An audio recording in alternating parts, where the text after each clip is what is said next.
এর সম্ভার দেখুন, এই যে এটি কত? 120 টাকা। 120 টাকার রাখি। বা আর কেমন বিক্রি বাটা কেমন? এবারে বাজার একটু কম।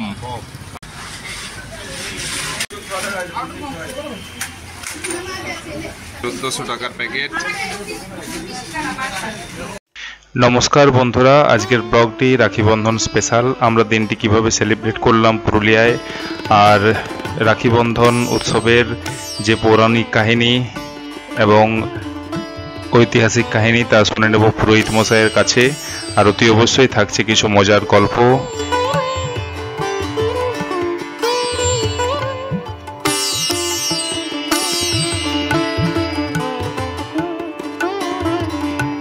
থেকে স্কুল ড্রেসের কিছু সামাল, নির্মীয়মান সিটি স্টাইলের শপিং মল। যাই হোক, আমরা সামনাসামনি একটি মল পাচ্ছি। সন্দেশ গলির চাল গুঁড়ি স্পেশাল দোকান থেকে চাল গুঁড়ি, এটি বিশেষ কারণে আগের দিন এসে ফিরে গেছি। এই দাদার কাছ থেকে প্রত্যেক বছরে নিয়ে যাই। দোকানকে ঘিরে পুরুলিয়াবাসীর জীবন আবর্তিত হয়, তার মধ্যে অন্যতম মোহন সুইটস। রাখি বন্ধনের সাথে অবশ্যই জড়িত মিষ্টির সম্ভার এবং তা নিয়ে প্রস্তুত মোহন সুইটস। এমনিতেই পুরুলিয়ার নাম্বার 1 মিষ্টান্ন ভাণ্ডারটি থাকে ভিড়ে ঠাসা, আজও তার কোনো কমতি নেই। 600 টাকার প্যাকেট, 550, 1350 টাকার প্যাকেট, 1400 টাকার প্যাকেট। এর সম্ভার দেখুন, আজ রক্ষাবন্ধন, রাখি, তাই রাখির ডালি নিয়ে সাজানো এই দোকান। বিভিন্ন ধরনের রাখি রয়েছে, বিভিন্ন দামের। দারুণ সম্ভার সাজিয়েছেন রাখির। তো আপনার সব থেকে কম যদি বলা হয় দাম, সেই রাখি কোনগুলি? সব থেকে কম দাম 2 টাকা। 2 টাকার আছে নাকি? কোনগুলি কোনগুলি কোনগুলি? আচ্ছা, এই 2 টাকা। আচ্ছা, 3 টাকা, 3 টাকা, তারপরে চলে আসুন 5 টাকা, 5 টাকা, 5 টাকা, 5 টাকা, 7 টাকা, 7 টাকা, 6 টাকা, 5 টাকা। আর বেশির মধ্যে 1 টাকারও রয়েছে। আর সব থেকে বেশির মধ্যে? সব থেকে বেশির মধ্যে 35 টাকা আছে, 30 টাকা আছে। আচ্ছা, 35, 30। আচ্ছা, 30, তাহলে 35। তার উপরে আরো আছে নাকি? তার উপরে আছে 110 টাকা। ওই দেখি, সেটিও একটু দেখি। এই যে এটি কত?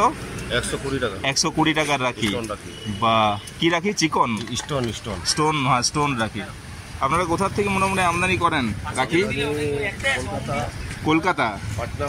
আচ্ছা, আর কেমন বিক্রি বাটা কেমন? এবারে বাজার একটু কম। আচ্ছা, ঠিক। তাও মোটামুটি কেমন? মোটামুটি। আচ্ছা, বেশি না, খুবই কম। আচ্ছা, কেন কেন কি মনে করেন? বাজার ওই যে মনসা পূজা গেল, মানে সঙ্গে সঙ্গে লাগানো 15 গাছ মনসা পূজা একসঙ্গে চলে যাবে তো। আচ্ছা আচ্ছা, লাগোয়া হয়ে গেছে, মনসা পূজা লাগোয়া। একটু গ্যাপ হলে কি হতো, একটু মার্কেটটা ভালো হতো। হ্যাঁ, তাও যাই হোক, এখন মোটামুটি ভালোই কালেকশন সব রেখেছিলেন, দেখে নিয়েছিস?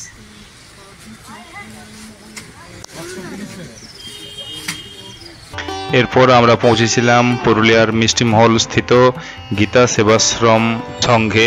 এটি একটি নবনির্মিত সংঘ। চলুন যাওয়া যাক এর অন্দরমহলে।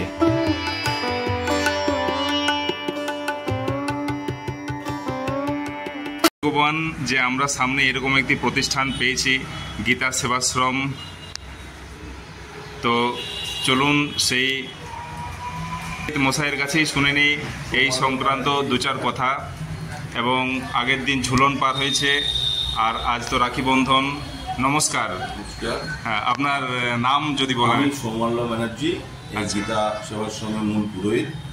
আরেকজন আছেন আমাদের শিষ্য রাহুল ঘটক, উনি আছেন, উনি নিত্য পুজো করেন। যাই হোক, এখন সেটা পরের কথা। আমি যেটা বলতে চাইছি, যদি আমাদেরকে ওই ঝুলন এবং এই রাখি পূর্ণিমাকে কেন্দ্র করে যে পৌরাণিক কাহিনীর ইতিহাস আছে, সেটা হচ্ছে যে ভগবান কৃষ্ণ গোকুলে তার লীলাক্ষেত্র করবেন, এটা পূর্ব নির্ধারিত। কংসের কারাগারে জন্ম নিয়ে সেই যমুনা নদীর ভয়ঙ্কর উত্তাল পেরিয়ে তিনি গেলেন গোকুলে।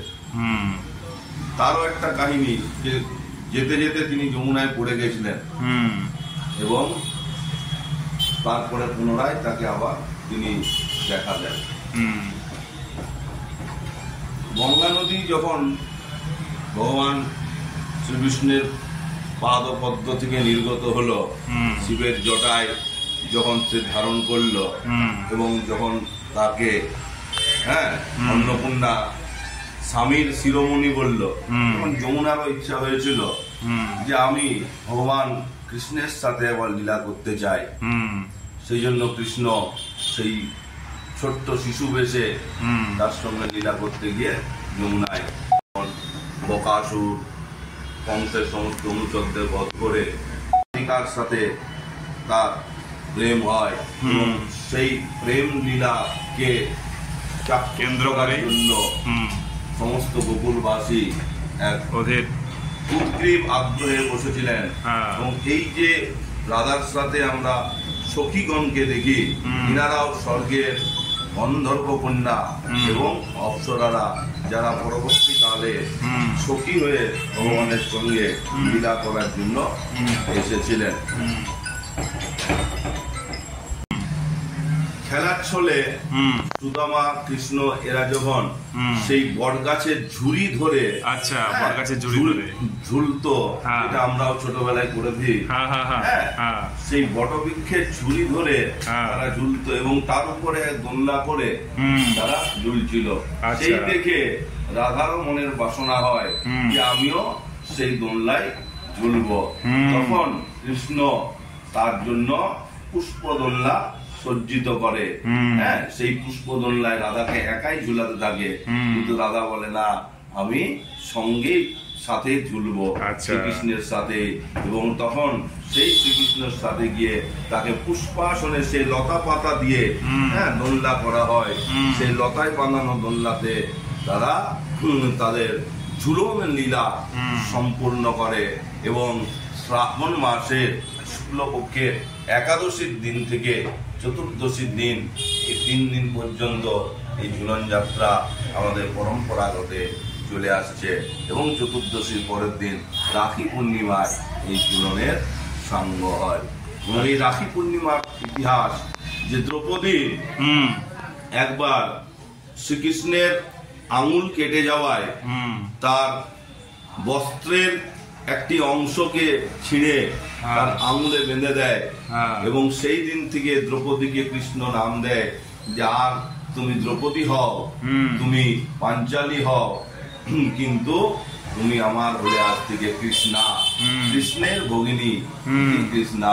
তুমি আমাকে যে আজ হলুদ সুতোর বন্ধনে আবদ্ধ করলে, সেই থেকে আমাদের ভাই বোনের সম্পর্ক আজ এই রাখি বন্ধনের মাধ্যমে হয়ে আসছে। পরবর্তীকালে আমরা আমাদের ভারতের স্বাধীনতার ইতিহাসে জানি রবীন্দ্রনাথ ঠাকুর বঙ্গভঙ্গ আন্দোলন রোধে রাখি বন্ধন উৎসব প্রচলন করেছিলেন রাখি পূর্ণিমাকে কেন্দ্র করে। তবে এই রাখি পূর্ণিমার দিনই ঝুলনের পরে কি হয়েছিল না, সেই ঝুলনের দোলনা থেকে যখন কৃষ্ণের আঙুল কেটে যায়, তখন দ্রৌপদী এসে তাকে সেই বস্ত্রাবৃত অংশ দিয়ে তার হাত কেটে দেয়, হাতে ব্যান্ডেজের মতো করে দেয়। সেই থেকে এই রাখি পূর্ণিমা শুরু। বা যাই হোক, আমরা অনেক তথ্য, পৌরাণিক তথ্য, আধুনিক স্বাধীনতা সংগ্রামের তথ্য আমরা পেলাম আপনার কাছে। তো যাই হোক, খুবই ভালো লাগলো। সময় দেওয়ার জন্য ধন্যবাদ। আজকে আমাদের এখানে সত্যনারায়ণ পুজো হবে, আচ্ছা, প্রসাদ বিতরণ হবে, আচ্ছা, সবার আমন্ত্রণ আছে। ওকে, ধন্যবাদ। তো কেমন লাগলো বন্ধুরা, অতি অবশ্যই কমেন্ট করে জানান। আমরা অনেক কিছুই জানতে পারলাম রাখি পূর্ণিমা ঝুলন সম্পর্কে। পাশে থাকুন, আবার দেখা হবে অন্য কোনো পর্বে। নমস্কার, ধন্যবাদ।